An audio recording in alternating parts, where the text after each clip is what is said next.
Ekan viikon tehtävä tulee tässä. Olkaa tarkkana. Liittykää ensin Inksa Extreme Runin WhatsApp-ryhmään. Multa saa siihen kutsun. Sitten ettikää teidän koululta joku työntekijä ja kysykää, suostuuko se julkisuuteen. Kysytään sen takia, ettei me haluta ilman lupaa julkaista kenenkään kuvia netissä. Jos se työntekijä suostuu, ja sitten kun se suostuu tai löydätte sen, kuka suostuu, ottakaa joukkueenne kanssa, tämän työntekijän kanssa yhteinen selfie.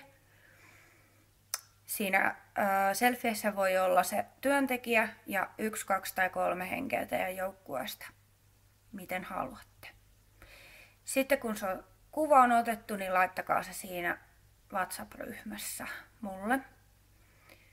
Muistakaa myös sit videoida se koko tapahtuma siitä kysymisestä siihen kuvan ottamiseen.